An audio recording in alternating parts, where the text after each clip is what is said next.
How long have you guys been out here? 5 years. Yeah? 337 times. September 2nd, 2003. So actually this is a 7 calendar year. 3, 4, 5, 6, 7, 8, now 9. The war goes on no matter what the weather is, you know. Still people dying there today. What day is today? What day is today? Today is the 10th of January. What brings you out here today? Well, I've always been against war. My parents were both pacifists. My father did alternative service in the Second World War because he wouldn't, take up arms. This war, I never thought it would go on this long. When we first started coming here, September '03, I thought it'd be like a year and a half or 2 years, and we're still here almost 6 years now. It's really sad. I know. And the Palestinian, the Gaza situation is horrible too. I mean, it's not like we're just here for like Iraq or Afghanistan. I mean, we're here against all wars. So. What's the state of the Chicago anti-war movement? Almost non-existent.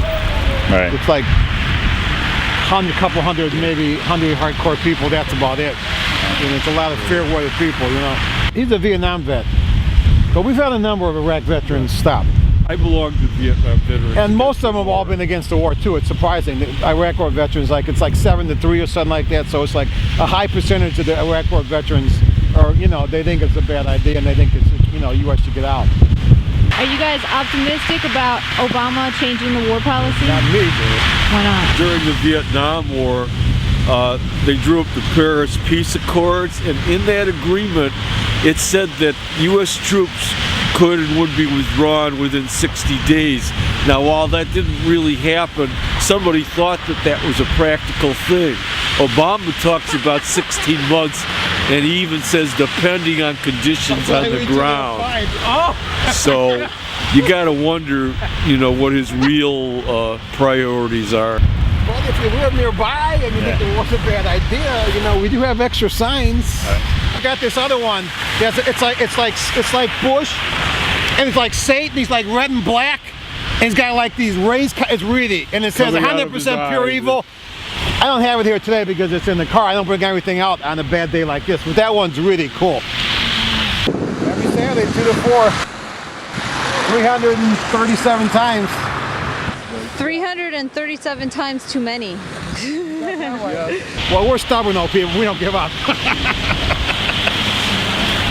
We don't give up that easy. The first American fatality of the Iraq War occurred on March 21st, 2003, and last night at about 10 p.m. in southern Baghdad, 4 more American lives were lost, bringing the total to 4,000. We're talking about the stories. You're on the air. Go ahead. Yes, my son, Sergeant David Kruder, was a Marine with Lima 325, an activated reserve unit out of Columbus, Ohio. On August 3rd, 2005, my son and his entire squad were killed, and our lives we've been devastated ever since. My son had a wife. He would have been married 1 year. He had a 6-week-old boy that he never had the opportunity to hold. And it was a tragedy then, and it's still been very difficult for all of us. For what these people have done to our nation, these draft deserters and chicken hawks that did not serve, is inexcusable.